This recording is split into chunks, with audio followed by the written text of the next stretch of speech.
So I was on the phone talking to a friend, and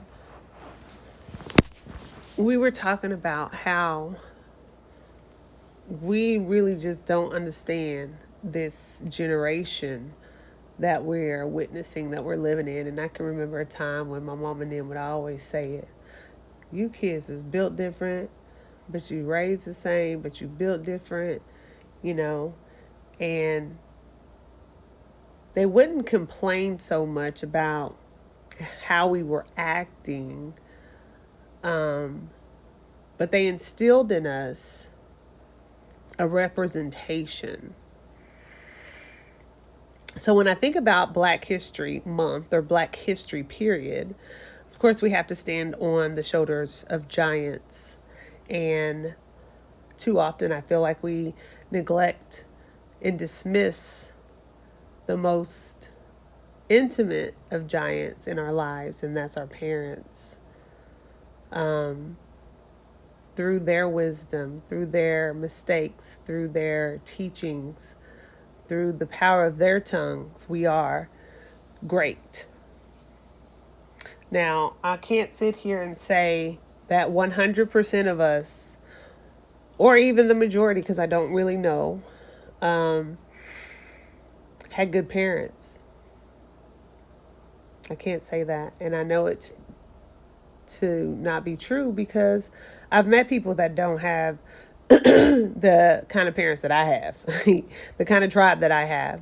They have it a lot worse, and I do empathize and sympathize with those people. But when we talk about this generation that we're living in, I feel like as a people, we have failed this generation. We have taken the wisdom as dehumanizing. We've taken the mistakes as patterns. We were blind. We were fishing in the dark. And so at some point we started recreating this wheel that had already been created. And if you want to really talk about the art of war, if we want to talk about the art of war, then we know that history repeats itself, and we know that history has lessons, and we know that if we read or if we understand or comprehend the knowledge that is so freely given by the shoulders of the giants we stand on, how can we fail? I mean, if you really think about it, how can we fail? And not just fail ourselves, but fail our generations and in the next generation and our children and our children's children. Like, how can we fail when the knowledge is so freely available? As an advocate for character development,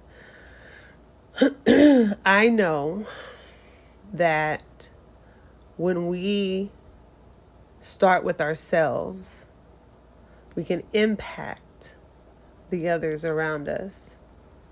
We can set the tone. We can be like a tree planted in the water, you know? So, yes, in the conversation I was having with my friend, he stated that, our nation has also played a big part in the trajectory of our future as Black people. And I'd have to agree. They took the man out the home. They threw the women in the system and the kids and so forth and so on. And then there was this extra generational curse that the Bible doesn't really hit on, but it's called poverty, right? It's called poverty, and stuck in the system, and not just not having money poverty, but the lack of poverty, the lack of knowledge, the lack of empathy, the lack of character, the lack of fruit, the lack of income, the lack of dream, that type of poverty. So, yes, all in all, in this uh, big pot that we live in called the United States of America, you have a choice. You get to decide what it is that you want to do that makes you happy, and how that in itself affects everyone around you. As a teacher, I can tell you that my students are a product of their home. I can tell that most of the students are, because in the school that I facilitate in, we got cussing kindergartners. And I'm not saying just one or two cuss words. I'm not saying like damn and, the B word or hell. I'm not saying that. I'm saying you MFing N B from a 4 or 5 year old's mouth. A product of their environment.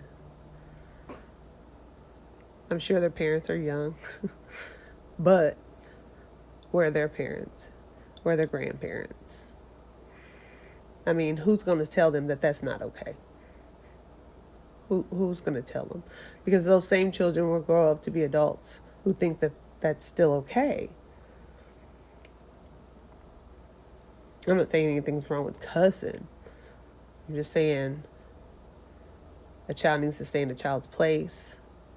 And when you're no longer a child, you represent your family and you represent yourself in a better light. And you're no longer the product of your environment. You are the environment. All right. Well, I guess my rant's over. I love you guys.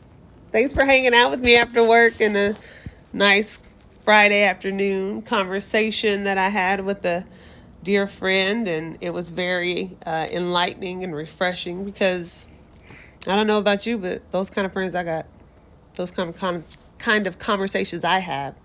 And I just thought maybe I'd share a little bit of my personal life and not just so much of my business life. Good day.